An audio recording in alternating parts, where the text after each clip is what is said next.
Hey guys, I just want to say I'm sorry for taking so long to get this video out, but I don't do this full time. I don't get paid for this, and life definitely gets in the way. So, about a year ago, I had a computer hard drive fail. I lost most of family photos, videos, stuff from way back, just gone, along with a lot of footage I had filmed for this channel that'll probably never be seen now. Anyways, yeah, so quick reminder here, if you got important things on your computers, back them up. It's a huge kick in the nuts to lose something like that, and you don't want to go through it. So I'm going to do this video here as a voiceover because the machine's pretty loud and it would be senseless to try and talk over it. I should be wearing hearing protection, but I want to hear the machine. I want to hear what it's doing, if it's straining, if it's going to bog down. I want to hear when it hits something. This thing will chip up, break up rocks. It takes down small saplings. I've taken down small trees, 2.5 inches with this thing, tons of weeds, all that good stuff. It does have its shortcomings, but it is a brute. We're over the details during the voiceover, and stick around. You're really going to want to see. There's a great scene at the end you are not going to want to miss. But enough talking. Let's get to it.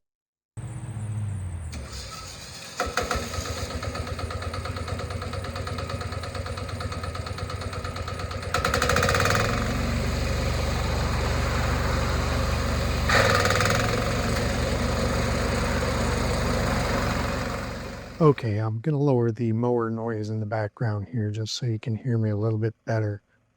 This is a part of my yard. It's a lower part of my yard, so it's not as steep as some of the rest of it, but it definitely needed to be taken down. So this is what I had to do when I had a little time to film. So there I am. You can see me. I want you to keep in mind that I am 6 feet tall, and many of those weeds are 6 feet or taller.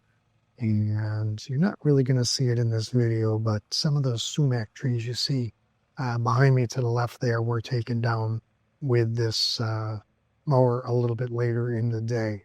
So I'm just going to, if you can get a notice, I'll stay behind the mower at all times because this flail mower is spinning and it is violently throwing mulching, throwing sticks, twigs, stones, everything out the front of it.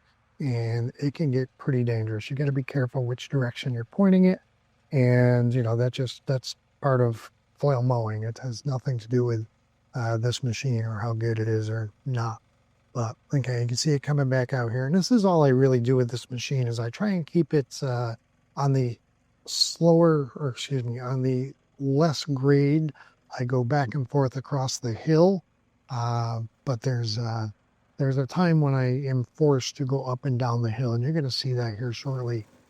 So this hill here is maybe, yep, there you go. I just hit a good sized rock, and I guarantee you I chipped off the top of it. If I hit that rock a few more times, it will be below the blade depth on the mower, and it'll no longer be a problem.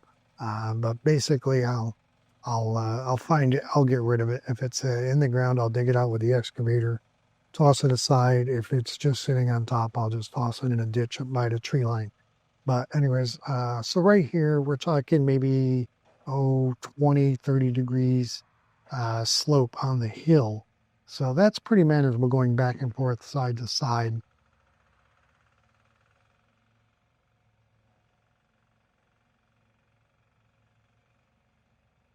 So yeah, I'm typically going to be pacing behind this machine because you just don't know what's in this tall grass.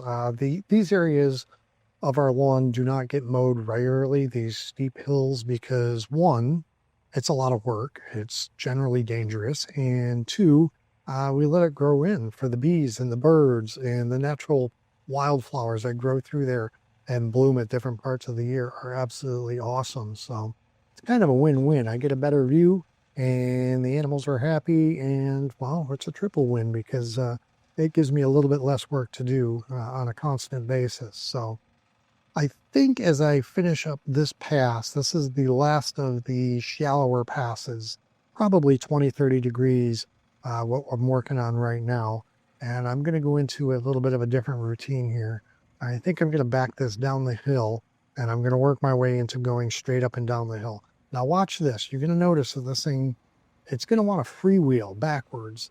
or it will freewheel forwards. And I don't know exactly why. I've talked to a few friends about it, and I don't know if the motors are not strong enough to resist the torque, if the magnetic frequency. Again, I'm not an electronics guy so much, but there's something that allows these to kind of break free, as it's like somebody took the brakes off, threw the thing in neutral, and it is going to roll until it hits a really shallow grade or flat area.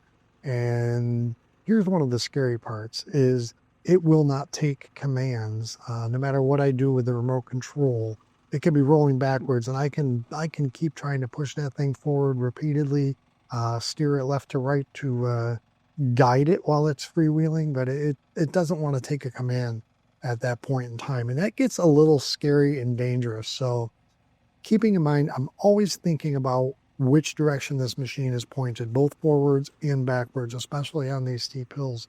I have had this thing freewheel down 40-degree slope for 50, 60 feet and end up nose first in a ditch or slide off sideways into a ditch.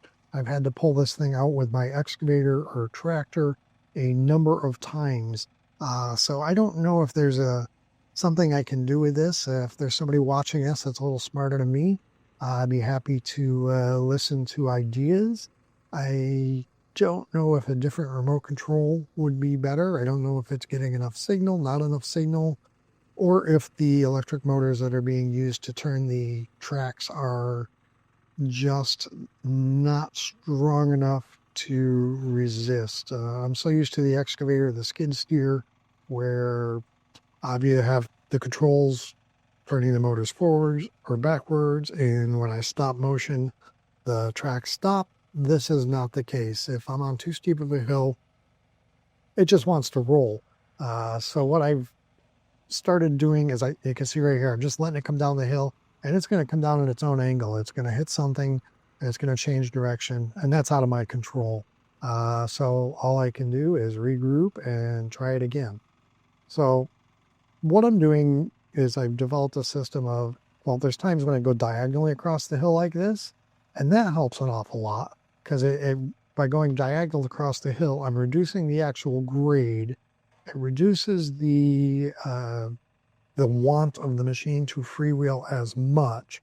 But on the really steep parts, I just basically, I mow straight up the hill. I kind of let it freewheel backwards towards me. And then I regroup at the bottom, get ready for the next pass, and go up the hill. It doesn't cut so clean when it's freewheeling backwards because, well, it's going a lot faster, and the way the blades are spinning, it just creates a choppy pattern rather than a nice clean mow. So it would be nice to be able to mow up the hill, move it over, let it freewheel back, move it over, go up the hill, but that pattern just doesn't work very well.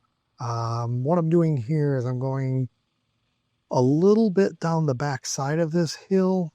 You really can't tell, but in about the center of those bushes, there's a hollow, which is very steep. I actually can't climb up it. It's probably 50 to 60 degrees.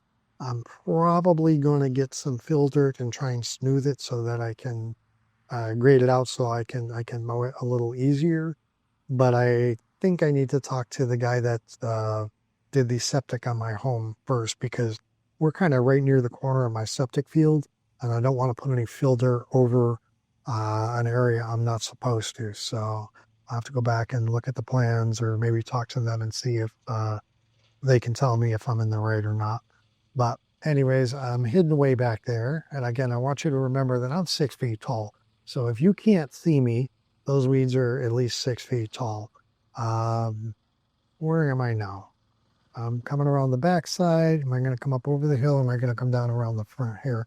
I'm going to start approaching this from different angles here, because I'm going to whittle away at these weeds. And I'm not even taking a full mower with pass at times, because the weeds are so heavy, I can't quite see what's in there. So I'll skim by and take off a foot to 2 foot of weeds at a time. So you guys know, this is 120 centimeters wide. So I think that's roughly 4 feet. So I just dropped the remote. Battery popped out of the back, and right now this thing's kind of running on its own and just gonna track wherever it wants to track while it's I figured this out and put it back together. So not sure how that happened, but you get old, sometimes the thumbs don't work so well. All right, so let's see here. There we go, back to work. I'll regroup, figure out which way I want to approach the next part.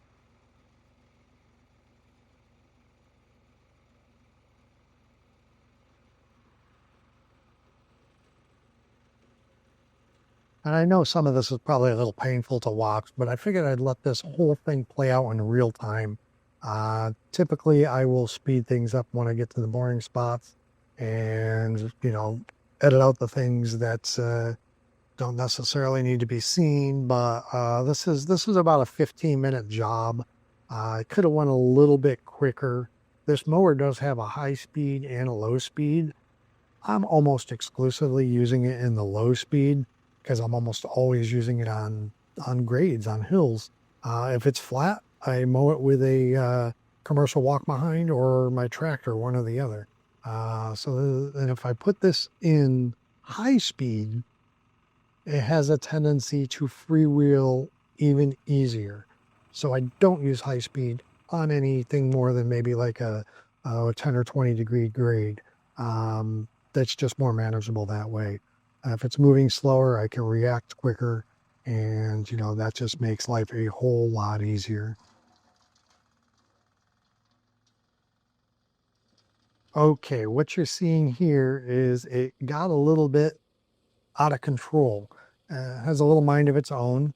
I mean, it's a track machine, so if one track can't get a grip, loses traction a little bit, it will want to turn in place pretty quickly. And on a slope, that happens even faster. So basically, you see me go up the hill to get out of the way because I know the machine's coming in this direction, and I don't want to be catching rocks to the teeth.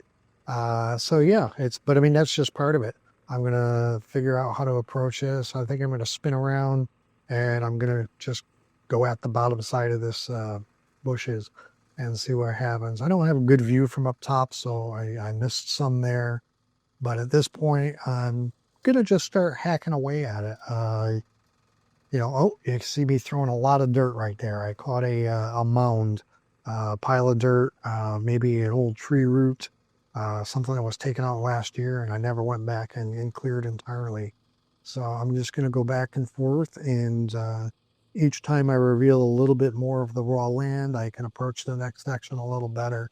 And like I said, I only do this area a couple times a year. Unless it gets real dry. If it gets real dry and becomes a fire hazard, I'll take it down pretty quick. But as long as we're getting some rains, I will let this go as long as it wants to grow. And just better for the environment, if you ask me.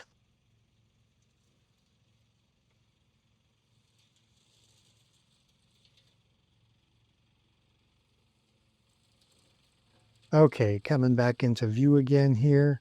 I don't know. Hills and slopes never really show well on video. It's really terrible when you're trying to really show how something is on hills and slopes. But again, what I'm doing is I'm just gonna make passes around the outside of this hill. And once the rest of this is gone, you'll see what I'm talking about, having like an open, almost pit there in the center. Um, yeah, so I think I'm gonna clean up a little bit of the backside here, which is much less of a grade. So you can see that kind of accurately. I'll say that's maybe a 20 degree slope right there that I'm going down right now. I tried to level the camera about as best as I could. So when the mower is going perpendicular to the camera, you actually can see grade a little bit. It's just to and fro, you can't see anything.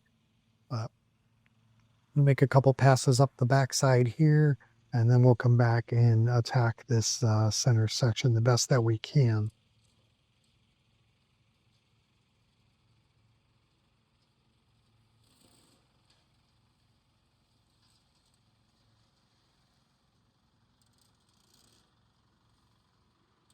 One thing that is absolutely fabulous about this machine is, well, it'll take down tall weeds, it'll take down saplings, but as you continue over them, it just mulches them. There's pretty much nothing to remove afterwards, you know, it just mulches it, puts the minerals and nutrients right back in the ground. Occasionally, if it's something bigger, there's some chunks that, well, I don't run over because they just sound horrendous, and I don't really want to beat up the equipment.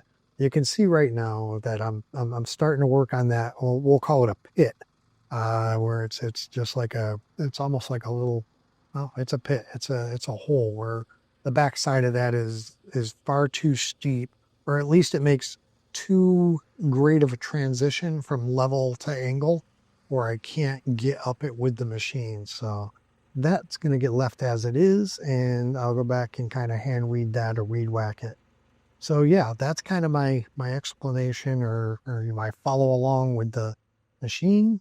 Let me know what you think in the comments below, but don't go away, because right now you're going to see some funny stuff.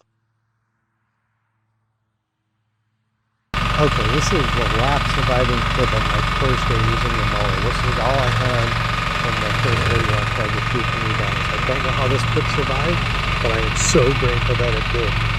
I got stuck on an SD card or a laptop or something. Maybe this is the reason why. But I'm going across the river here. It's about 30 degrees, maybe a little bit more. Shouldn't be on that steep of a size slope. My wife and her sister are sitting on the back deck watching me mow, watching me use my new toy. Thing goes through. This side pulled out the bird feeder, started throwing brick chips, steel pole parts, and everything towards the down. It's just crazy. So, yeah, this machine is dangerous. You guys just need to keep that in mind.